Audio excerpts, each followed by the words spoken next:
Today we caught some bluegills. I'm going to show you a couple different ways to clean the fish. This first one is pretty easy and you don't even have to scale it. One thing that you need is a good knife. Another that is useful is one of these clamping devices. Holds your fish in place. Basically it gives you an extra set of hands.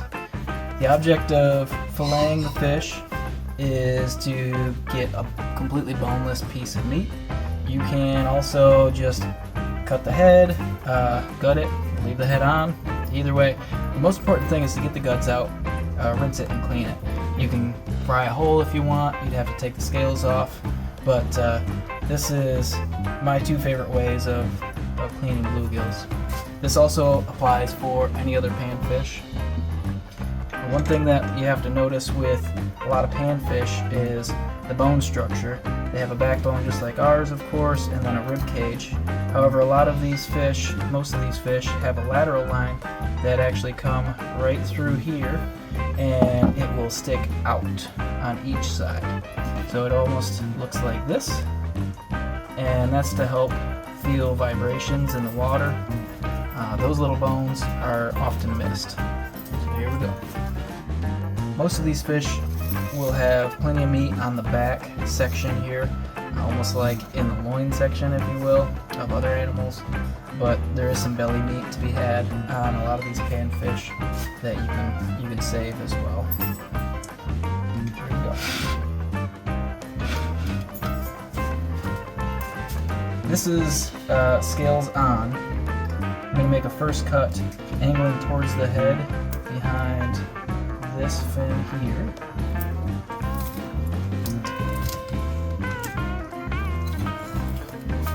Okay. And we're going to take our knife and cut this way as well. It's hard to get through those scales sometimes, but once you break through, it's pretty easy. This you don't want to go too far down. You'll end up hitting the rib cage, the top of the rib cage about here. So you can see about how far my knife is. And you can feel the bones. Might even be able to hear that as I'm ticking through those. Once that's cracked, I'm going to start at the tail, lay it sideways, and just follow the center line of the fish, the backbone if you will, up to the back of the rib cage, which goes right about here. Now, what we're going to use is mainly our fingers to pull the meat away from the fish. The blade is just to help separate. We're not necessarily sawing through the fish with our knife. So get a good firm hold here, and we're going to end up going out and around this rib cage. And then about halfway down right here is the lateral lines. They're very, very thin bones.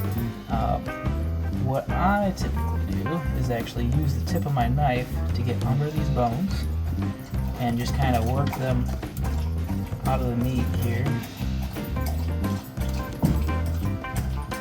Careful not to slip and cut your thumb.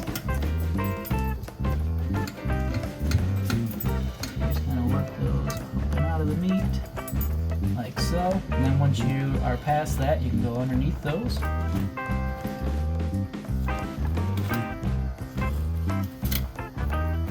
Give it a pull against the blade, and it comes right up. So there is one bone here in the front.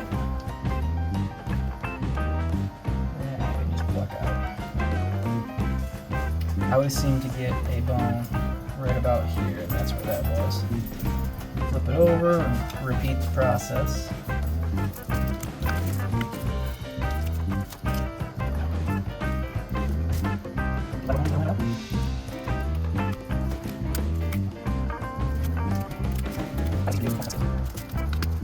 Now we have a pretty well cleaned fish. You can about see right through it, and if you hold, I guess if you look from the back end, looking up the spine, you can kind of see the lateral line right here. It's just a small bulge to either side, about halfway down the ribs. Okay, scales are on, skin is on. It's gonna be hard because this isn't a very big piece of meat, but you just kind of put your knife towards, start at the tail, push downward pressure, but your blade is actually almost completely horizontal.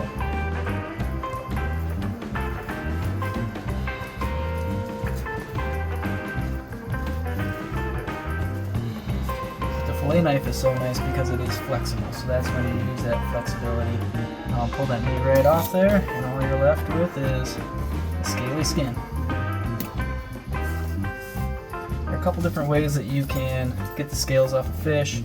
Anything from a spoon to the back end of your knife upside down like this.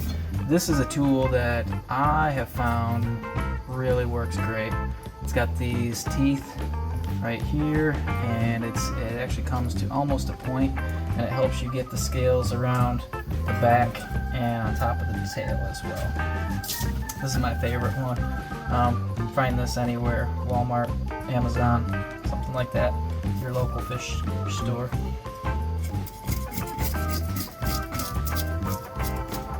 Just go against the grain, just like that. Get under the tail, under the belly, over the tail, back. Flip it over.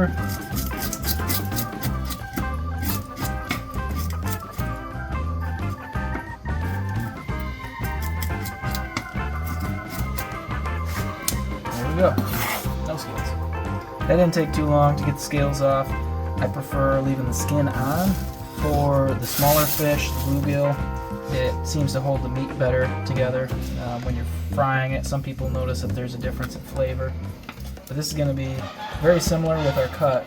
We're just going to leave the skin on now.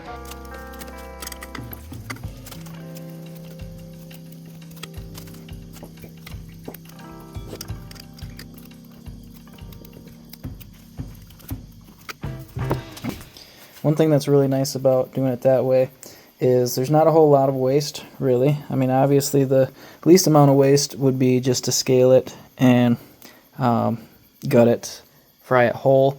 A lot of people really like the tails fried as well. But what's nice about this method that I found is that if there's a pouch of eggs here, you can see it, and you don't hit it at all with your knife.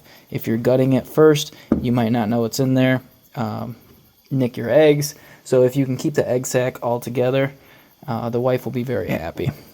At this point, if there were eggs, you can just get underneath here very gently with your knife and open that up, remove the egg sac.